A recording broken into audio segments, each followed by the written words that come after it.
It was a crisp Monday morning at Horizon Technologies, and I was on top of the world.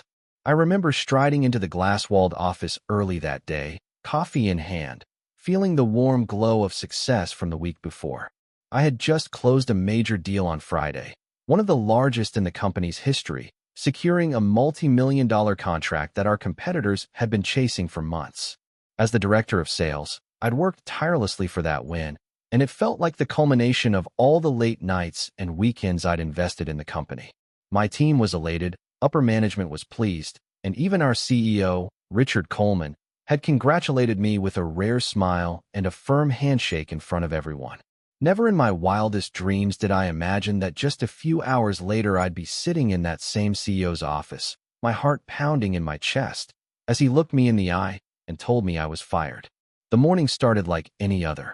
I was at my desk by 7:30 a.m., reviewing client emails and preparing for the weekly sales meeting. A few colleagues passed by offering thumbs-ups or pats on the back for the big deal. "Way to go, Alex," my colleague Jenna had said as she walked by, and I grinned, feeling proud and optimistic about the future. 8 years at Horizon Technologies, and moments like this made all the pressure worth it. At 9 a.m. we had our all-hands meeting in the conference room. Richard was there, along with the rest of the executive team. He gave a short speech praising the company's recent successes. He even nodded in my direction when mentioning the new contract, though he didn't mention me by name.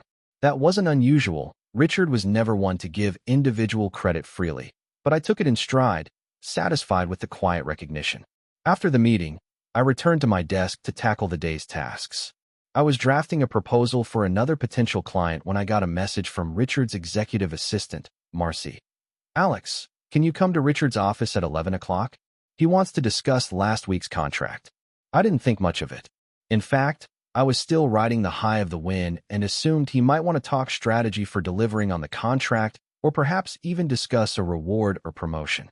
It wouldn't have been out of line. My team and I had exceeded our targets every quarter for the past 3 years, and that new deal was a personal triumph. Maybe, I allowed myself to hope, this was the moment I'd get a real acknowledgement or even a talk about expanding my role. I straightened my tie, grabbed my notebook, and headed to the top floor where the executive offices loomed with their floor-to-ceiling windows and panoramic city views. As I stepped into Richard's office, I noticed something was off. Richard sat behind his mahogany desk, fingers steepled, expression unreadable. Beside him was Martin, the HR director, with a folder in his hands and a sympathetic, almost pitying look on his face. My stomach tightened slightly. HR in a meeting like this? That was unusual for a contract discussion. "Morning, Richard," I said confidently, trying to ignore the sudden dryness in my throat. "You wanted to see me about the Globotech deal?" Richard cleared his throat and motioned for me to close the door. I did so, and sat down across from him. The sun was glaring in through the windows behind Richard, and I squinted slightly as I looked at him. He wasn't smiling. "Alex," he began, his tone oddly formal. "I'll get straight to the point. We've been evaluating our departmental structures and future direction. As you know, the company's been undergoing some changes." I nodded slowly, a prickle of unease crawling up my spine. I stole a glance at Martin, who avoided eye contact by examining the folder in front of him. Changes? The only changes I knew of were the typical adjustments of a growing company. We had a new CEO, that was Richard, who joined just a year ago, recruited to take Horizon Technologies to the next level, as the board announced. Under his leadership, some of the culture had shifted. He was known to be more bottom-line oriented, more ruthless with cost-cutting. But we were doing well. Exceptionally well, in fact. So what was this about? Richard's voice cut through my thoughts. As part of these changes, and after careful consideration, we've decided to go in a different direction with the sales organization. He paused, as if searching for the right words. My heart started to thud. Different direction? I opened my mouth to ask what he meant, but he continued before I could. "Effective today, we are going to terminate your employment with Horizon Technologies." I felt like the floor dropped out from under me. I stared at Richard, convinced I must have misheard. A surreal ringing filled my ears. "Terminate my employment." I stammered, hardly able to get the words out. This made no sense. I had just brought in a huge piece of business. I was one of the top performers, if not the top performer, in the whole company.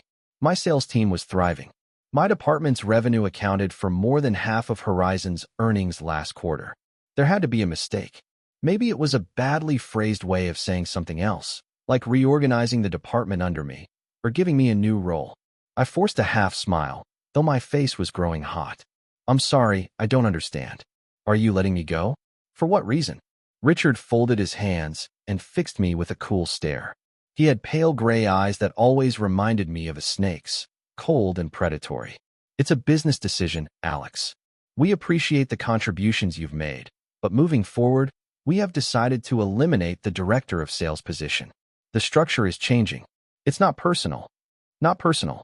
They always said that, didn't they? My mind was reeling, scrambling to catch up. Eliminate the position? I echoed.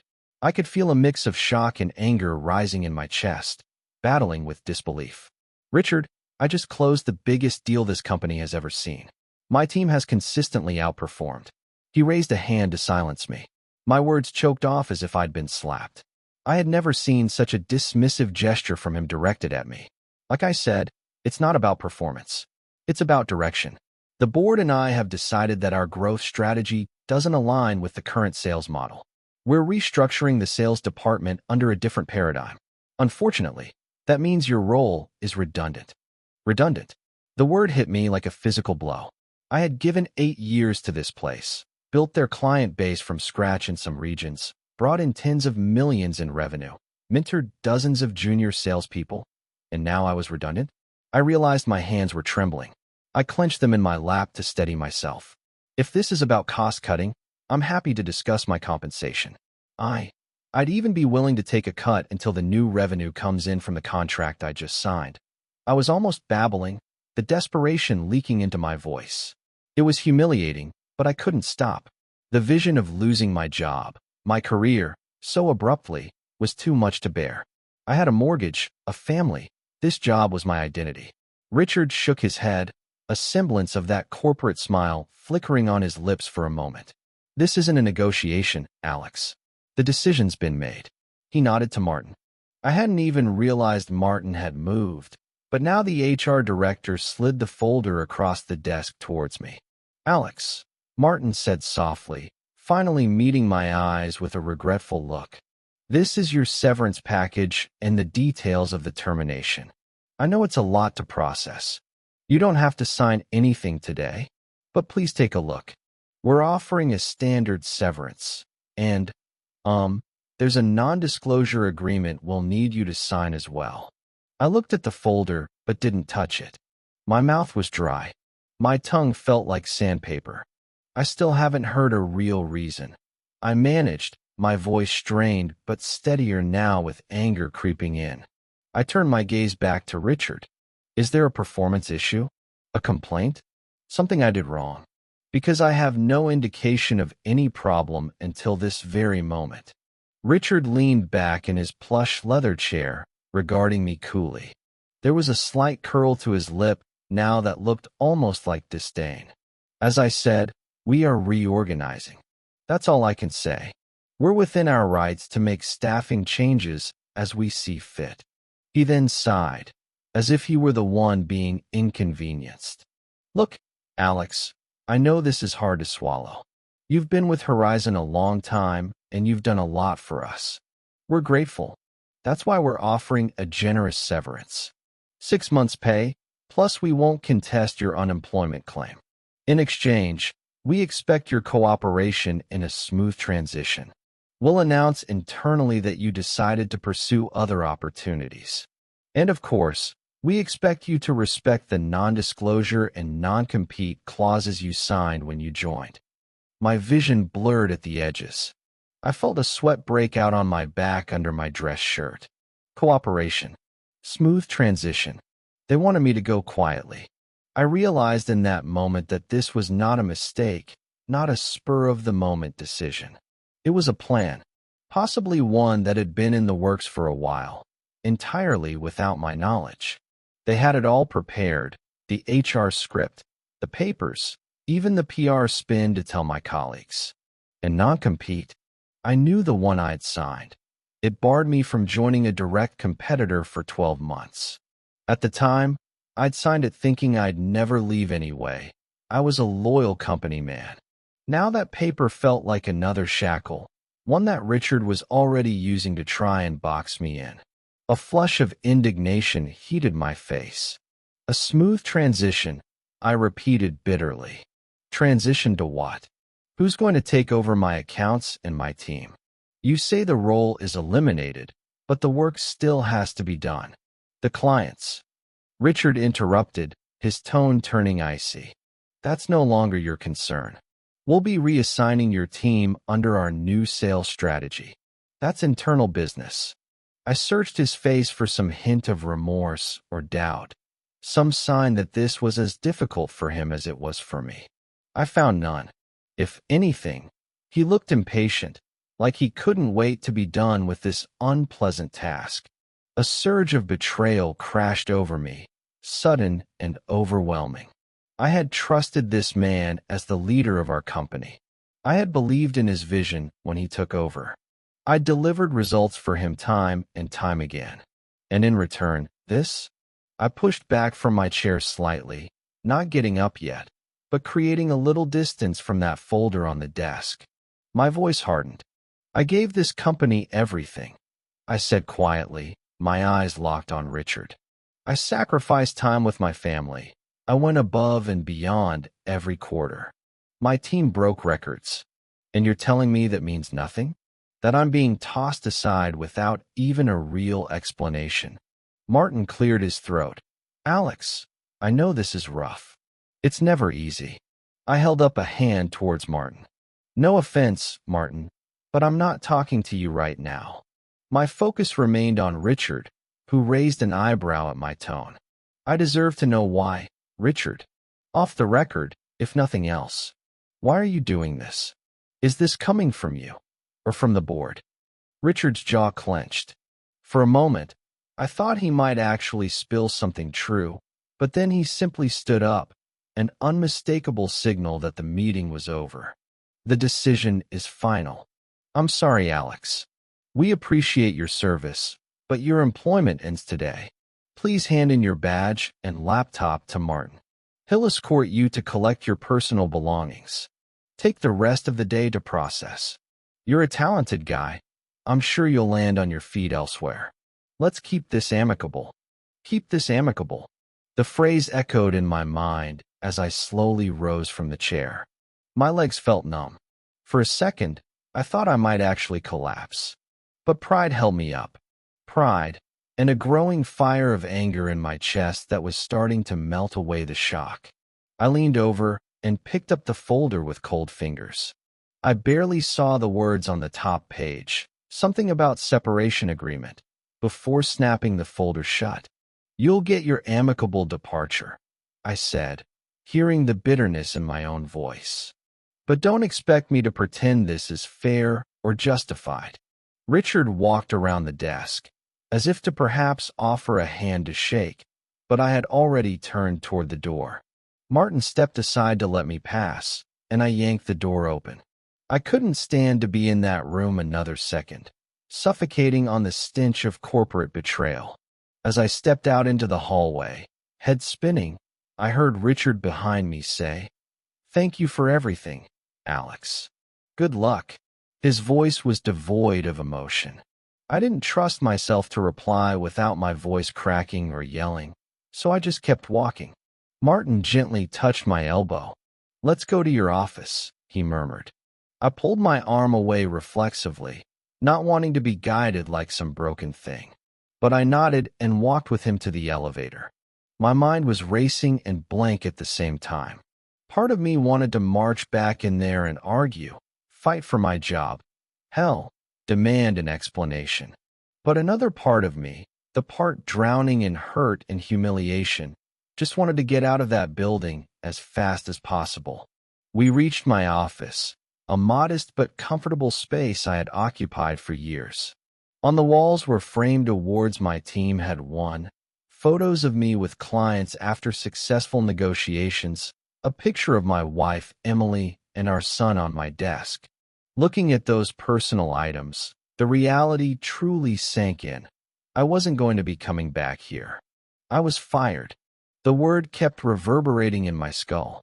Fired. Fired. I swallowed hard and took a deep breath, trying to keep it together.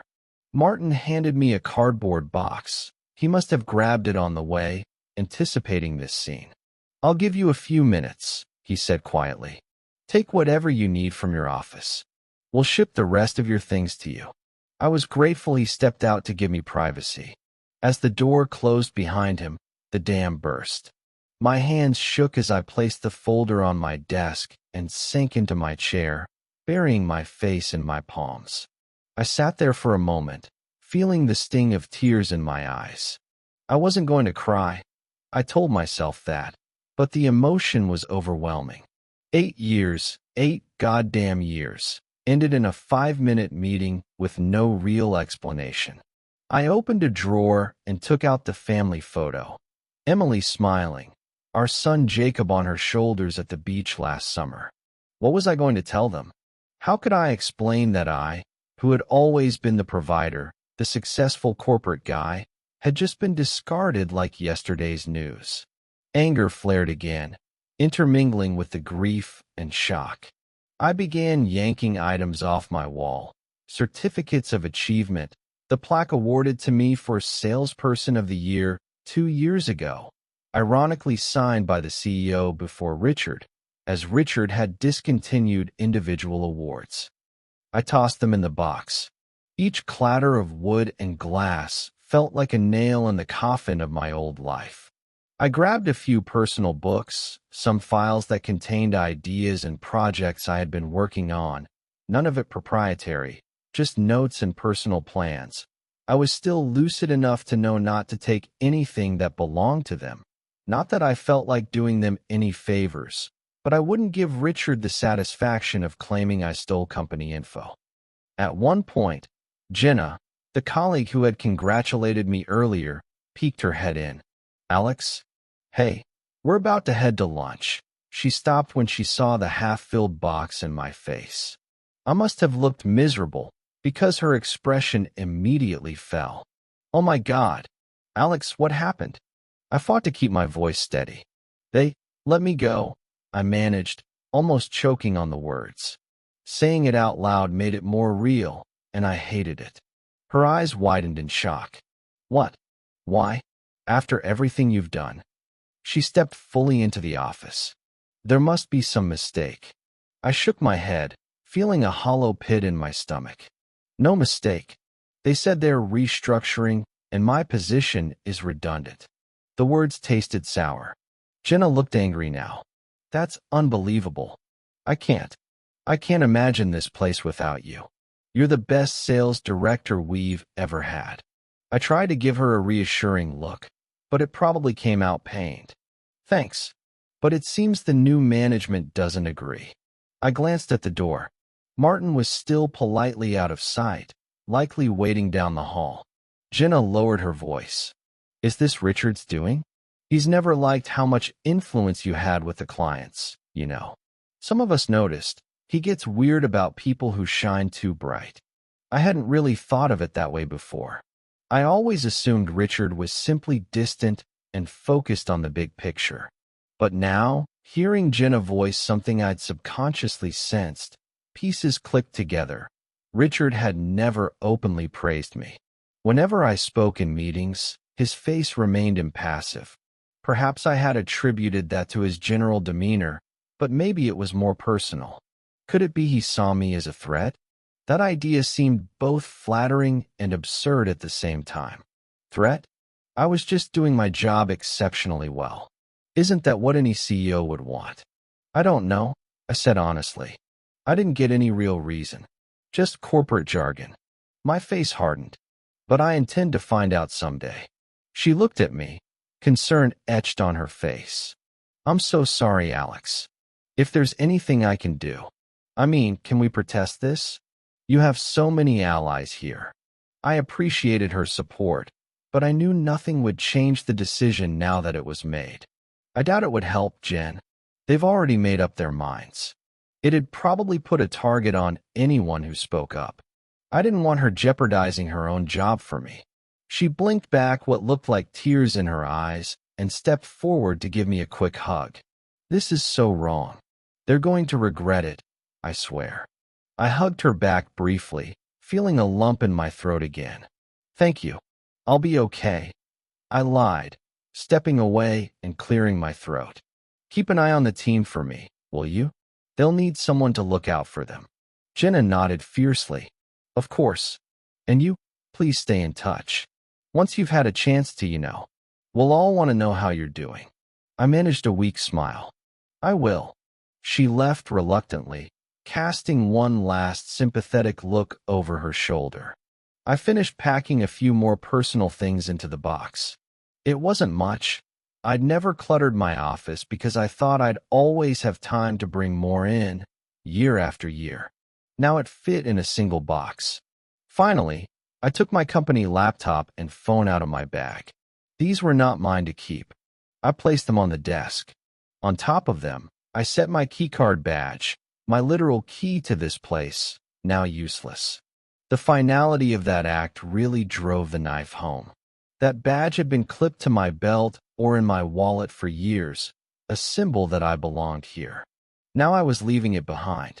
I glanced around to see if I forgot anything. My gaze landed on one last item, hanging on the side of a filing cabinet. A small framed quote I kept for motivation. It read, "Success is the best revenge." It was something I'd put up long ago as a light-hearted nod to competitive spirit. The bitter irony of it nearly made me laugh now. A hollow, strangled laugh that caught in my throat along with a sob I tried to swallow down. I took the frame and placed it gently in the box. With that, I took a deep breath and lifted the box in my arms. It felt so light, despite containing all that was left of my professional life here. I opened the door. Martin was waiting a few paces away, pretending to study some neutral spot on the wall to give me space. He straightened up when he saw me. "All set?" he asked softly. "As much as I'll ever be," I replied, my voice resigned. We walked together to the elevator. It was just before lunchtime now. The hallway was quiet. I was grateful not to have an audience for my exit, at least not yet. No doubt rumors would spread by the afternoon. By tomorrow, there'd likely be an official announcement that I decided to explore new opportunities or some such nonsense. Riding down the elevator in silence, I stared at the numbers descending, each one feeling like a countdown to an unwanted ending. My reflection in the stainless steel doors looked back at me, a 42-year-old man in a sharp suit carrying a cardboard box, a cliché if ever there was one. At the lobby, Martin walked me to the security turnstiles. He actually looked choked up. "I'm sorry, Alex," he offered again. I knew Martin fairly well. We'd always been friendly. I also knew he was just the unfortunate messenger in this. "It's not your fault," I managed to say. I appreciated that he'd tried to handle it as respectfully as possible. He started to extend his hand. Then, perhaps realizing I was carrying the box, he gave an awkward half-salute instead. I nodded, and then turned and walked out of the only workplace I had known for almost a decade. The autumn air outside was cool and bracing as I stepped onto the sidewalk. It hit me that I had nowhere to be. No meeting to rush to, no client call, nothing. The rest of the day, and the foreseeable future, was now a void. I stood there for a moment, people brushing past me on their lunch breaks, oblivious to the personal catastrophe that had just upended my life. Finally, I numbly made my way to the parking garage to find my car. Each step echoed in the concrete stairwell. When I reached my car, a silver sedan I'd proudly bought new last year, expecting many more years of stable income, I placed the box on the passenger seat carefully. I sat in the driver's seat and just gripped the steering wheel with both hands, trying to steady myself. My heart was still pounding, and my face felt hot and flushed. I don't know how long I sat there. Could have been minutes, could have been an hour. My mind replayed the meeting with Richard again and again in a loop. Each time, I thought of something I should have said, some argument or plea that might have changed his mind. But deep down I knew nothing would have mattered. This was orchestrated.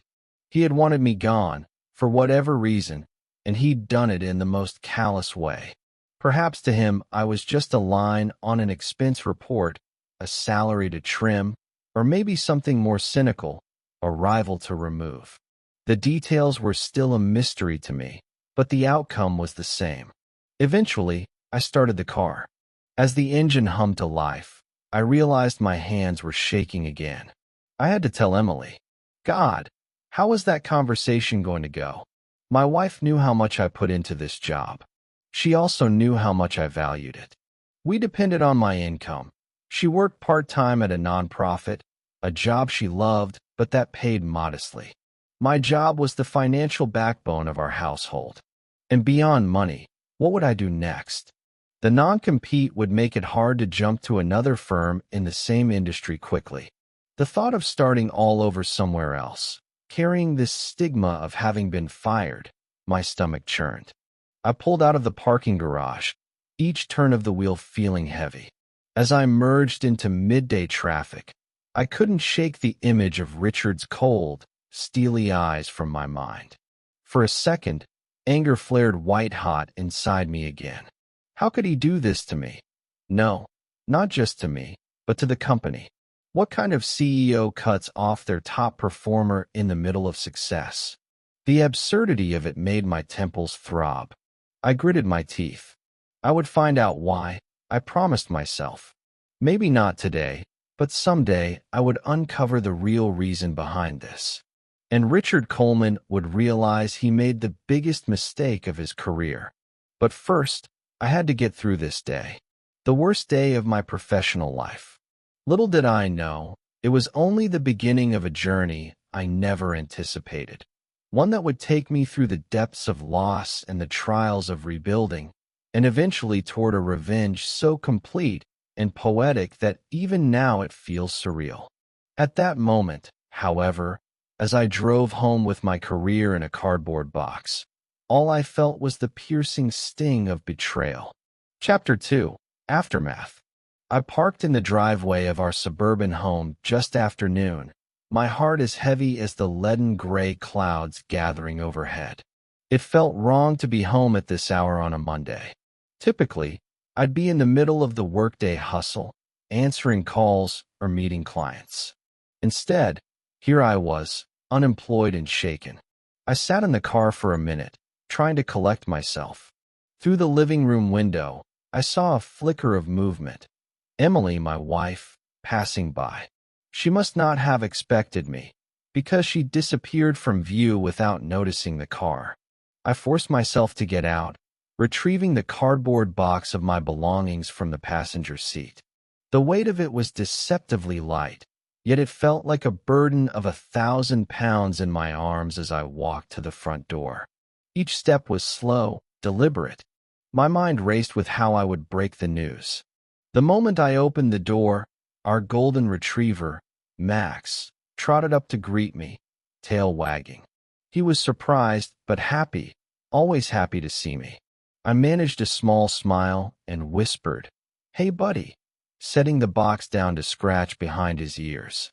For an instant, his innocence and joy made me forget the pain. But then I heard Emily's voice from the kitchen, cheerfully unaware of the bomb about to drop.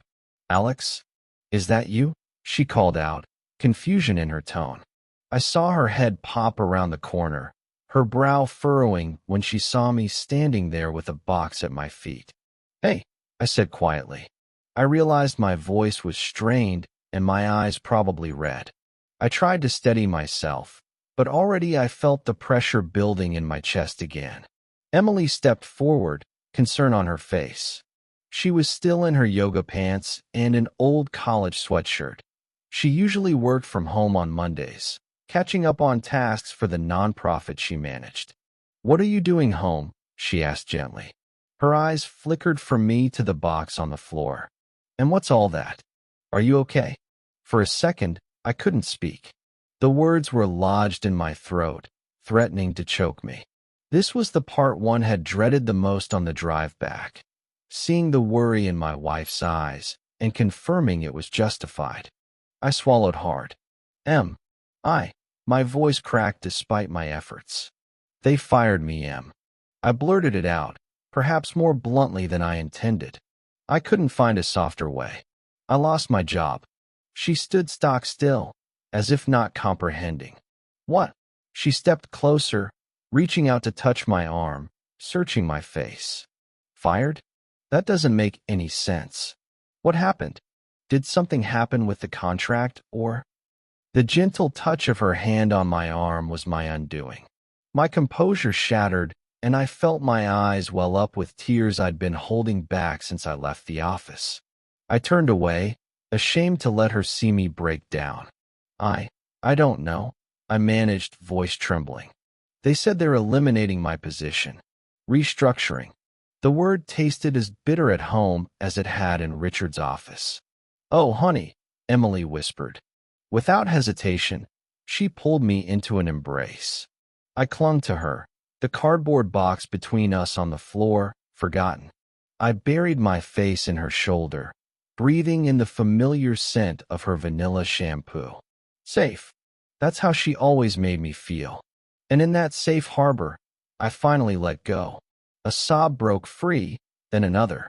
I hugged her tighter as the tears came, hot and unbidden. In 8 years together, she had rarely seen me cry. Maybe only at my father's funeral and when our son was born. But now all the hurt, anger, and panic poured out in ragged gasps. She held me without saying a word, her hand gently stroking the back of my head. I heard her sniffle too. She was crying with me, even without fully understanding the situation yet. After a few minutes, my storm of emotion subsided enough that I could pull back and wipe my eyes with the back of my hand. I'm sorry, I said hoarsely, embarrassed. I didn't mean to fall apart. Don't you dare apologize, Emily replied, her voice firm but kind. She cupped my face in her hands, making me look at her. Her eyes were moist but steady. You have nothing to be sorry for. They should be sorry. Whoever did this to you, to us. She glanced again at the box on the floor. Slowly, she guided me by the hand to the living room couch. Come on, sit down. Let's talk. I sank onto the couch, feeling drained and a little numb after the emotional release. Max followed and rested his chin on my knee, sensing something was wrong. I patted his head absently. Emily sat beside me, one leg tucked under her, holding my hand in both of hers. Tell me everything, she said softly. Start from the beginning. I want to know what happened. So I did. I recounted the day in halting sentences, the surprise meeting, Richard's words, HR's involvement. As I spoke, I felt anger rising again, replacing tears.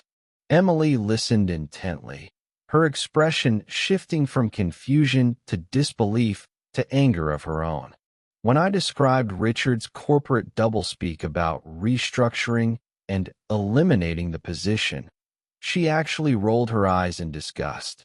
By the time I got to the part where he mentioned the non-compete and how I should keep things amicable, she threw up her hands.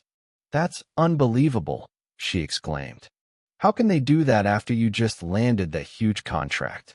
It sounds so fishy and cruel. I nodded, having no answers. It's like none of it mattered. All the years, all the wins, just gone. My voice quavered again at the end, and I squeezed her hand. Emily looked thoughtful through her anger. Do you think it was something personal? Did you upset him somehow? Or maybe one of the higher-ups felt threatened by you? Because logically, firing your best guy makes no sense unless there's an ulterior motive. Her words mirrored my own swirling thoughts. I don't know, I said. Richard never really praised me openly, but he never indicated I was doing poorly either. I thought we had a decent working relationship. I mean, he's not a warm person, but I respected him as CEO. This blindsided me. I hesitated, then shared a thought. Jenna said something when I was packing up. She implied Richard might have not liked how much influence I had with clients. Like he doesn't like people shining too bright except himself. Emily frowned. What? That's petty, but not surprising maybe. I've met too many executives like that in my career. They preach teamwork, but behind the scenes, if someone outshines them, their ego can't take it. I sighed deeply. Perhaps.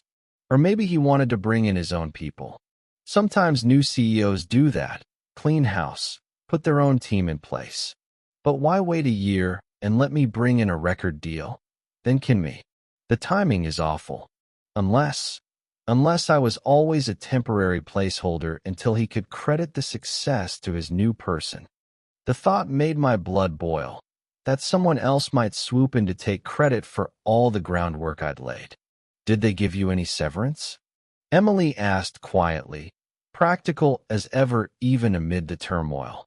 Yeah, I said bitterly. 6 months' pay, in exchange for signing a bunch of papers including an NDA and honoring the non-compete. I haven't signed anything yet. The folder's in the box. I gestured to it by the door. She pursed her lips. At least there's that. Those 6 months isn't all that much considering your contributions. What about health insurance? Did they say anything? I shook my head. I think it continues to the end of the month. Then I have to figure out Cobra or something. I was too stunned to ask, to be honest. Martin, the HR guy, explained some, but I was only half listening. Emily rubbed my shoulder reassuringly. It's okay. We'll sort that out later. Right now, let's just focus on you. I leaned back, letting out a shuddering breath. Jacob, I muttered, thinking of our 8-year-old son at school. How do we tell him? I don't want him to worry. We don't have to tell him all the details, Emily said. He's young. Just that Daddy's not working at that company anymore, and will be looking for a new job. We'll keep it simple. She hesitated. But Alex, are you okay? I mean, I know you're not okay, but I'm worried about you. Her eyes scanned my face, likely taking in my exhausted, defeated look. I realized I probably looked as bad as I felt. Eyes red, face drawn, like life had sucker-punched me. I will be, I said, trying to sound more confident than I felt. I'm just in shock still, I guess. 1 minute I was on top of the world, the next I was out on the street. It's completely unfair, she said fiercely. They didn't even give you a proper reason. There must be a reason. I had been avoiding that gnawing question.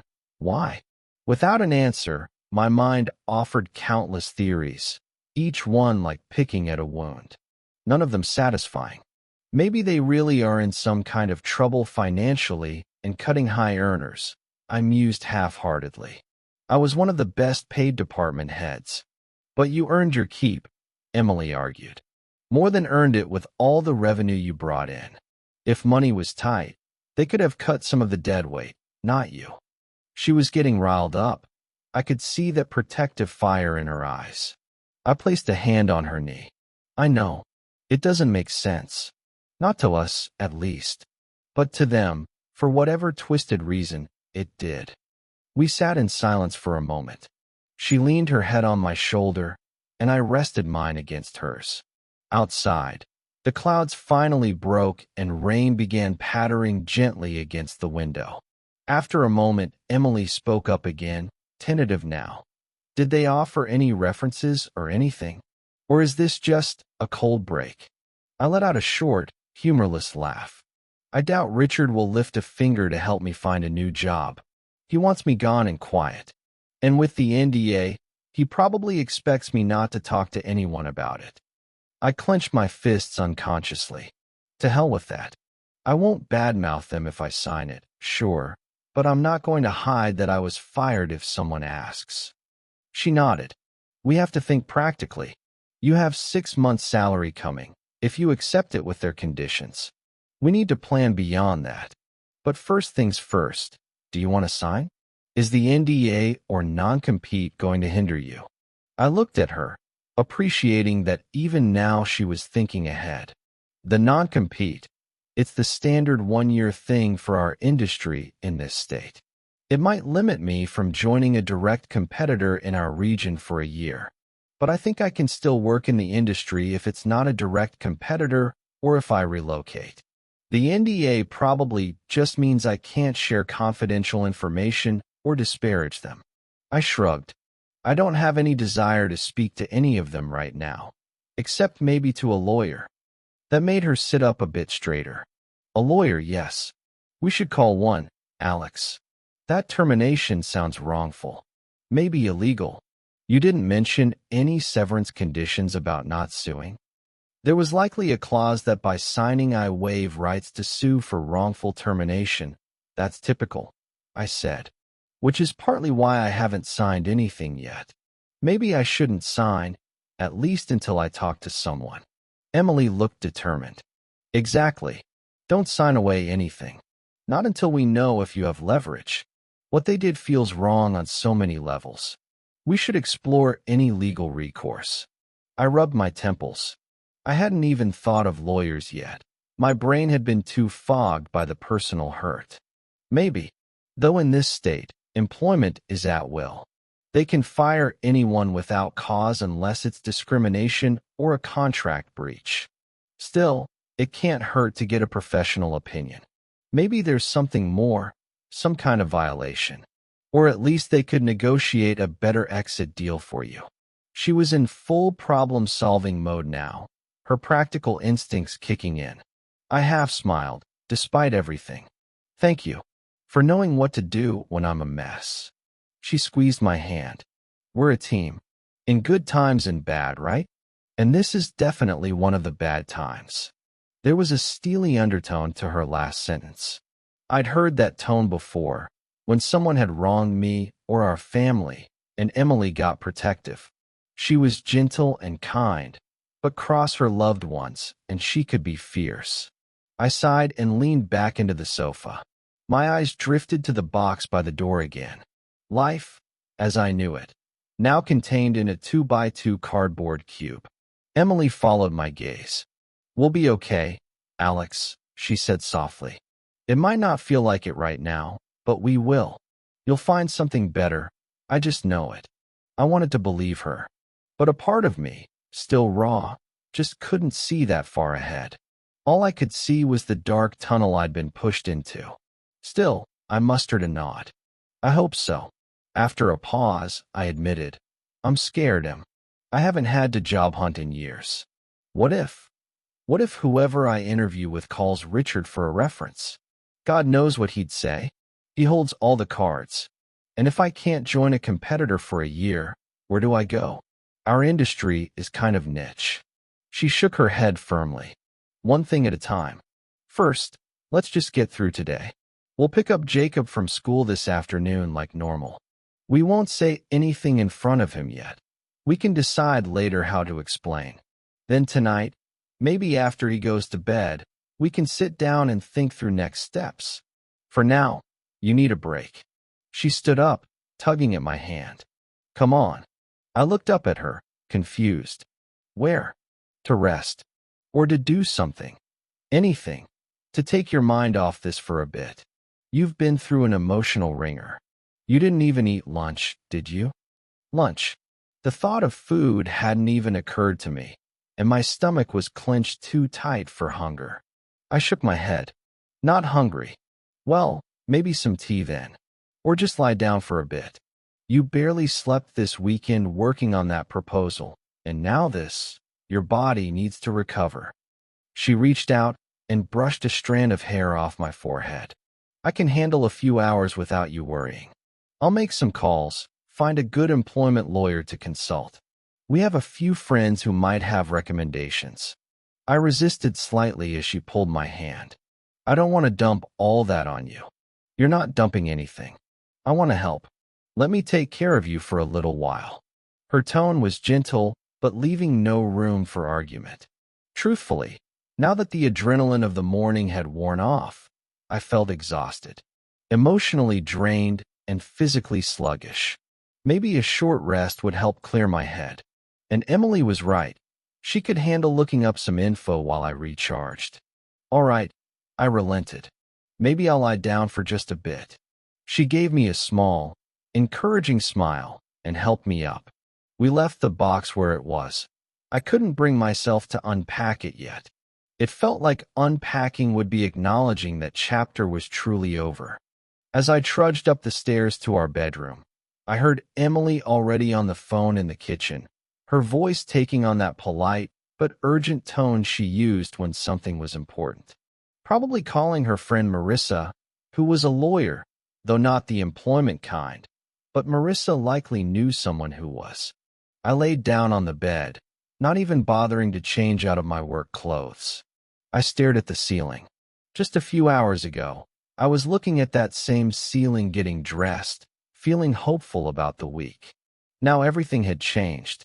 Max had followed me upstairs, and he curled up on the floor by the bed, a comforting presence.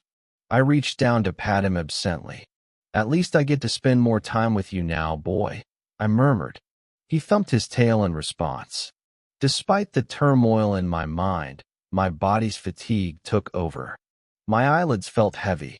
Maybe just a short nap, I thought. Just to shut down for a bit and escape reality.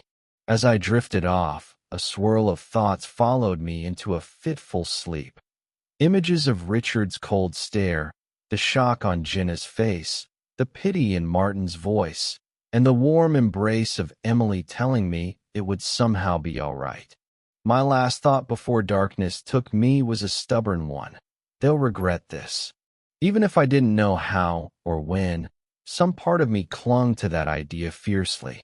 Horizon Technologies and Richard Coleman would regret what they did to me, and I would make sure of it. Chapter 3, Rock Bottom. The days that followed were brutal. I'd thought the initial shock was the worst of it, but in some ways, the aftermath was even harder.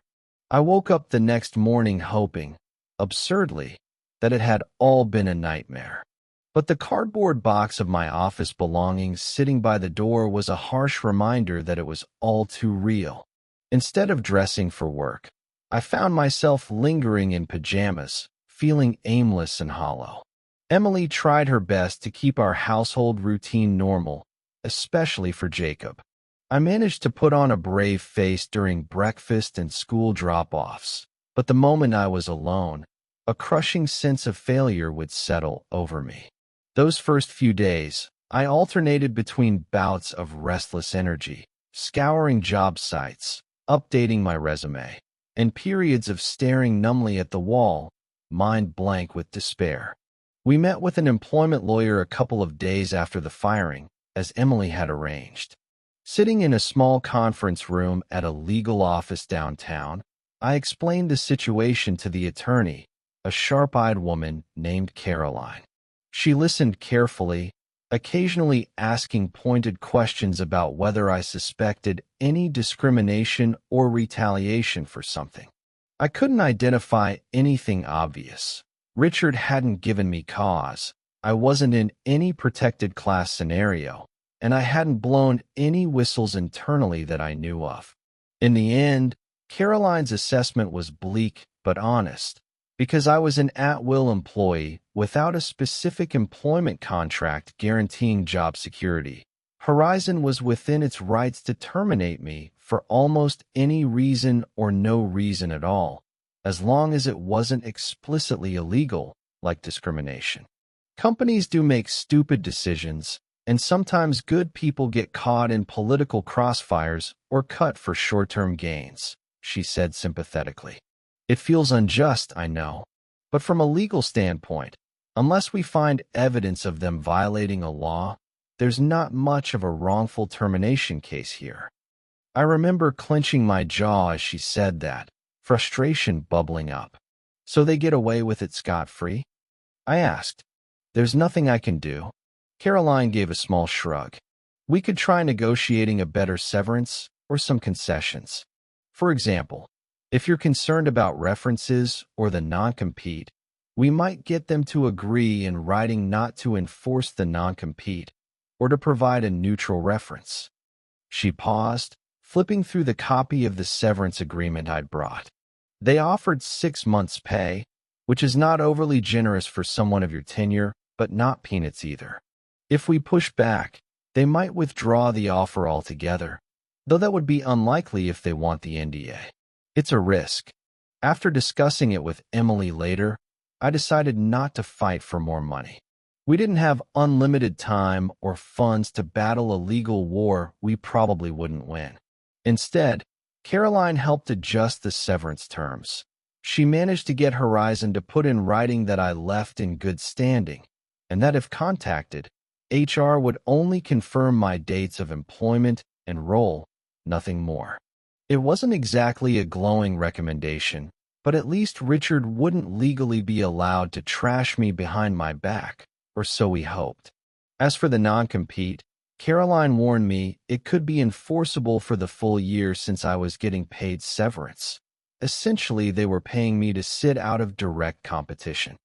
However, non-competes are tricky to enforce in our state's courts and less egregious. Still, it was a leash, and I felt it every day. With the legal loose ends mostly tied, I turned to the daunting task of finding a new job. At first, Emily and I both figured given my stellar resume and achievements, I'd land something quickly. Maybe not at the same level immediately, but something to keep me afloat and use my skills. That optimism didn't last long. In the first week, I discreetly reached out to a few contacts in my industry. People at partner companies, a couple of friendly rival sales directors I'd known from conferences, and even an old mentor of mine who now sat on the board of a medium-sized tech firm. I let them know I was looking for new opportunities. I framed it diplomatically, saying I'd parted ways with Horizon and was open to new challenges. A few expressed surprise. Some had assumed I'd be the last person to ever leave given my track record. Others immediately thought I must have something big lined up or was headhunted, because why else would I leave? It hurt to swallow my pride and admit I'd been let go, but I did with those I trusted most, citing restructuring. The word tasted like ash every time I repeated it. Leads trickled in. A couple of companies were interested in talking, though due to my non-compete, I had to avoid direct competitors. That limited the field severely. Still, I landed one phone interview with a tech startup outside of Horizon's niche, and another with a larger corporation in a related industry.